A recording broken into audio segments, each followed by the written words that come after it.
Welcome to the Leo. YCP హయాంలో జరిగినటువంటి liquor స్కామ్కు సంబంధించి తీగలాగితే డొంక కదులుతూనే ఉంది. ఇప్పటికే అనేక మంది వైసీపీ కీలక నేతలతో పాటు అధికారులు అందరూ కూడా జైలు పాలైన సంగతి మనందరికీ తెలిసిందే. తాజాగా ఎవరైతే రాజు కసిరెడ్డికి తోడలుడుగా ఉన్నటువంటి అవినాష్ రెడ్డి ఇటీవల కోర్టు ఆదేశాలతో లొంగిపోయాడో, నిన్న ఎట్టకేలకు 3-4 రోజుల విచారణ తర్వాత నిన్నైతే నోరు తెరవడం జరిగింది.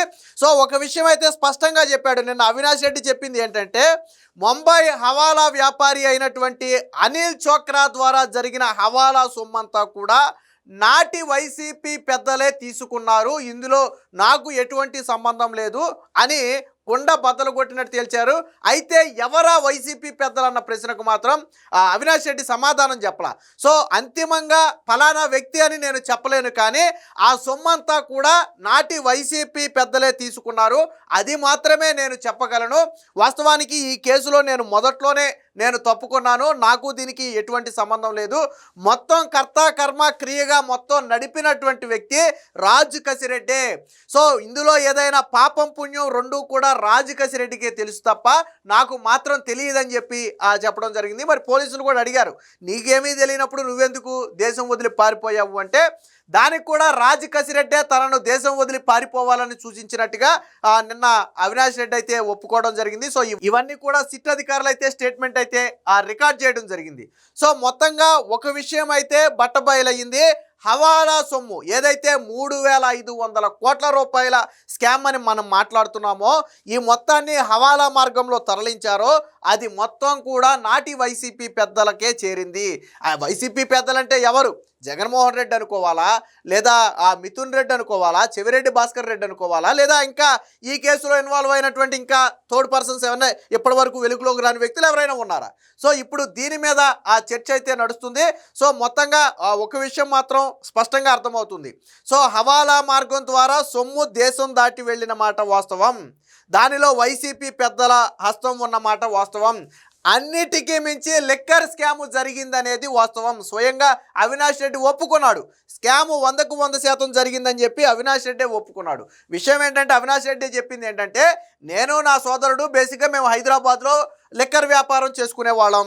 తరువాత ఆంధ్రప్రదేశ్లో వైసీపీ ప్రభుత్వం వచ్చిన తర్వాత రాజు కసిరెడ్డే ఈ మొత్తం వ్యవహారాలు చూస్తున్నాడని మాకు ఇతరుల ద్వారా తెలిసింది. చాలామంది మద్యానికి సంబంధించి ఆర్డర్ల కోసం రాజు కసిరెడ్డినే సంప్రదిస్తున్నారనే విషయం తెలిసి, ఆల్రెడీ రాజు కసిరెడ్డి తోడలుడే అవుతాడు అవినాష్ రెడ్డి.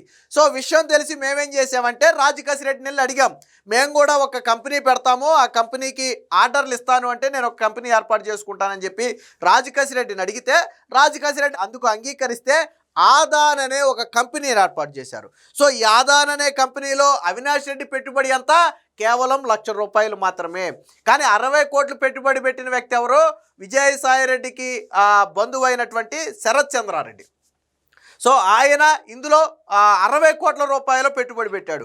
సో అవినాష్ రెడ్డి చెప్పే దాని ప్రకారం ఏంటంటే, తర్వాత రాజు కసిరెడ్డికి శరత్ చంద్రారెడ్డికి మధ్య వాటాల్లో విభేదాలు వచ్చాయి. వాస్తవానికి అవినాష్ రెడ్డి చెప్పేది ఏంటంటే, 60 కోట్లు శరత్ చంద్రారెడ్డి పెట్టిన తర్వాత మమ్మల్ని పట్టించుకోవడం మానేశారు, ఎందుకంటే వీళ్ళ పెట్టుబడి అందులో ఏమీ లేదు, పెద్దగా జస్ట్ స్థాపించడం వరకే వీళ్ళ పనిగా ఉంది. సో మా పాత్ర లేదు, మమ్మల్ని వదిలేస్తే నేను ప్రారంభంలోనే దాని నుంచి బయటికి వెళ్ళిపోయా, దాని నుంచి నేను స్టార్టింగ్లోనే వైదొలిగిపోయా. సో ఆ తరువాత అందులో ఏం జరిగింది అనేది నాకు ఏమీ తెలియదు. ఏదన్నా ఉంటే నేను వైదొలిగిన తర్వాత మొత్తాన్ని కూడా రాజు కసిరెడ్డి చూసుకున్నాడు. దాన్ని మొత్తాన్ని కూడా ఎవరు నడిపారయ్యా అంటే రాజు కసిరెడ్డి నడిపాడు. సో అందులో ఏం జరిగింది అనేది రాజు కసిరెడ్డికి తెలుసు తప్ప నాకు మాత్రం ఏం తెలియదు అని చెప్పి నిన్న అవినాష్ అయితే చెప్పడం జరిగింది. సో దీనికి సంబంధించిన ఒక వార్త కూడా వచ్చింది, ఒకసారి చూద్దాం. మనీ లాండరింగ్ చేసిన సొత్తంతా నాటి ప్రభుత్వ పెద్దలదే, ముంబై హవాలా వ్యాపారి అనిల్ చోక్రా వెనుక ఉన్నది వారే, అంతిమ లబ్ధిదారుడెవరో నాకు తెలియదు, ఆదాన్ ద్వారా జరిగిన అక్రమాలన్నిటికీ రాజు కసిరెడ్డే బాధ్యుడు, మొదట్లోనే నేను తప్పుకున్న సిట్ విచారణలో ముప్పిడి అవినాష్ రెడ్డి. అంటే వాస్తవానికి గత 2-3 రోజుల నుంచి నోరు విప్పకుండా తప్పించుకు తిరుగుతున్నటువంటి అవినాష్ రెడ్డి మాత్రం నిన్న తప్పని పరిస్థితుల్లో సిట్టు ముందైతే నోరు విప్పాడు. ఒక విషయం స్పష్టంగా చెప్పాడు. సో ఈ మనీ లాండరింగ్ చేసిన సొత్తంతా కూడా నాటి వైసీపీ పెద్దలే. మీకు ప్రభుత్వంలో పెద్దలంటే ఈ పాటికి ఎవరో అర్థమయ్యే ఉంటుంది. సో అతనైతే నోటితో పేరు చెప్పలేదు, కానీ తర్వాత దీన్ని సిట్ అధికారులు బయటకు లాగుతారు అనుకోండి. సో నాటి వైసీపీ పెద్దలే. రెండోది, ఈ ముంబై వ్యాపారి అనిల్ చోక్రా A49గా ఉన్నాడు ఈ కేసులో. సో అసలు ఈ లిక్కర్ స్కామ్కు వచ్చినటువంటి ఏదైతే క్యాష్ రూపంలో వసూలు చేసిన సొమ్ము ఉందో దాన్ని మొత్తాన్ని కూడా మనీ లాండరింగ్ చేసినటువంటి వ్యక్తే ఈ అనిల్ చోక్రా. సో ఈ అనిల్ చోక్రా వెనక ఉన్నది కూడా వాళ్లే. ఎవరైతే ఈ ఫైనల్గా సొత్తు తీసుకున్నారో వాళ్లే ఈ అనిల్ చోక్రా వెనక కూడా ఉన్నారు. సో అదే విషయాన్ని నిన్న ముప్పిడి అవినాష్ అయితే చెప్పడం జరిగింది. ముంబైకి చెందిన హవాలా వ్యాపారి అనిల్ చోక్రా ద్వారా మనీ లాండరింగ్ చేయించిన ముడుపుల సొత్తంతా నాటి వైసీపీ అంటే ఇక్కడ వైకాపా అంటే నాటి ప్రభుత్వ పెద్దలదేనని తెలుసు, కానీ అంతిమ లబ్ధిదారుడు ఎవరో నాకు తెలియదు అని చెప్పి అవినాష్ రెడ్డి చెప్పాడు. సో రాజకేశ్ రెడ్డికి ఇతనికి మధ్య ఉన్న సంబంధం ఏంటంటే వీళ్ళిద్దరూ తోడల్లుళ్ళు. సో ఈ విచారణ నేను చెప్పాడు. హవాలా మనీ లాండరింగ్ వ్యవహారాల్లో అనిల్ చోక్రా బృందం ఆరితేరిందని, వారికి పెద్ద వ్యక్తులతో నేరుగా సంబంధాలు ఉన్నాయని చెప్పినట్టు తెలిసింది. ఇటీవల అరెస్ట్ అయిన ముప్పిడి అవినాష్ రెడ్డిని సిట్ అధికారులు సోమవారం కస్టడీలోకి తీసుకుని విచారించారు. ఉదయం 10 గంటల నుంచి సాయంత్రం 5 గంటల వరకు అంటే దాదాపుగా 7 గంటల పాటు 80కి పైగా ప్రశ్నలు వేసి అవినాష్ రెడ్డిని అయితే ప్రశ్నించడం జరిగింది. సో ఈ మద్యం కుంభకోణంలో రాజకేశ్ రెడ్డే కీలకంగా వ్యవహరించారని, కూటమి ప్రభుత్వం ఏర్పాటైన తర్వాత కేసు దర్యాప్తు ముమ్మరం చేయడంతో తనను విదేశాలకు పంపించింది కూడా ఆయనేనని సిట్ అధికారులతో ఆయన చెప్పినట్లుగా తెలిసింది.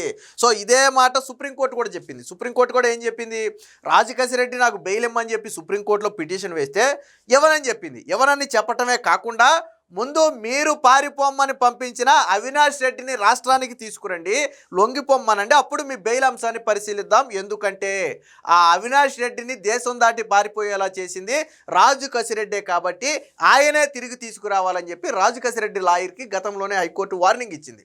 సో తప్పని పరిస్థితుల్లో నిన్న అవినాష్ రెడ్డి కూడా చెప్పింది ఏంటంటే కేసు మరింత క్లిష్టంగా మారటం, ఇదే సమయంలో సుప్రీంకోర్టు దీని మీద సీరియస్గా ఉండటంతో తప్పని పరిస్థితుల్లో జరిగిన వాస్తవాలు చెప్పడానికే నేను దేశానికి తిరిగి వచ్చానని చెప్పి అవినాష్ రెడ్డి ఒప్పుకున్నాడు.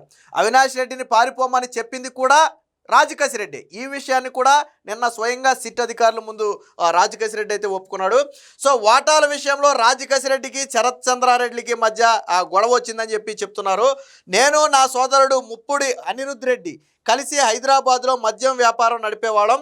సో 2019లో వైకాపా అధికారంలోకి వచ్చిన తర్వాత ఏపీలో మద్యం విధానానికి సంబంధించిన వ్యవహారాలన్నీ రాజకేశ్ రెడ్డే చూస్తున్నారని మాకు తెలిసింది.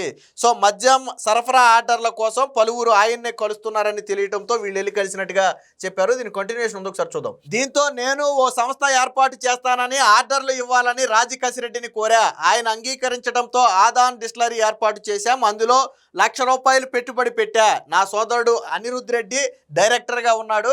తర్వాత అరబిందో సంస్థకు చెందిన పినాకా శరత్ చంద్రారెడ్డి ఆదాన్లో 60 కోట్ల పెట్టుబడి పెట్టారు.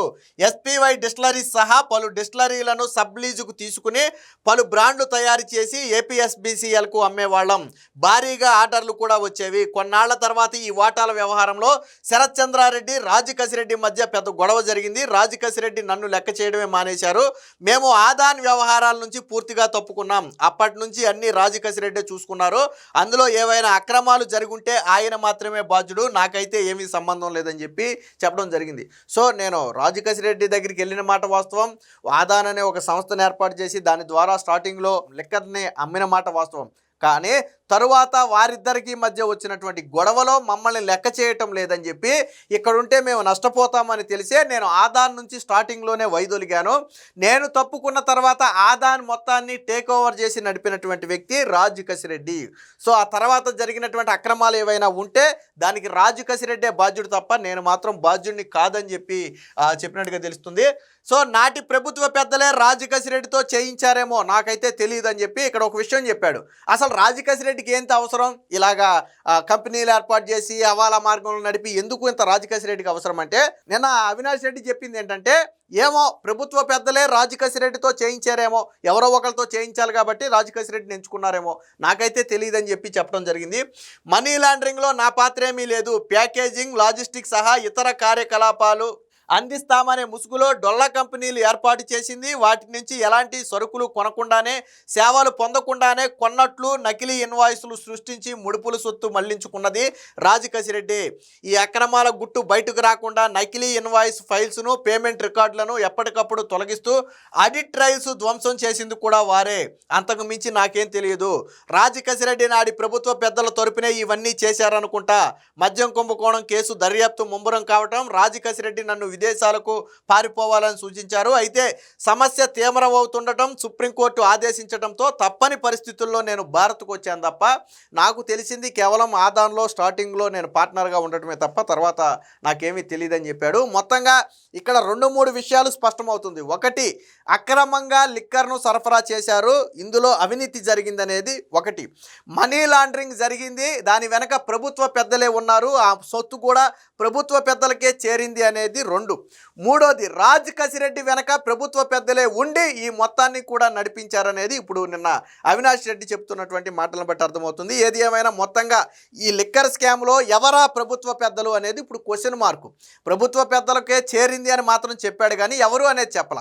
ఇక మీ అందరికీ అర్థమై ఉంటుంది ప్రభుత్వ పెద్దలంటే అంతిమంగా రాష్ట్రంలో ఎవరు సుప్రీంగా ఉంటారు, ఎవరు ఈ స్కామ్ వెనక ఉన్నారనేది అందరికీ తెలిసిన విషయమే. మొత్తంగా ఏది ఏమైనా ఈ లిక్కర్ స్కామ్ విషయంలో ఇప్పుడు అవినాష్ రెడ్డి నోరు విప్పటంతో వైసీపీకి మరిన్ని కష్టాలు అయితే ముదిరాయని స్పష్టంగా చెప్పొచ్చు.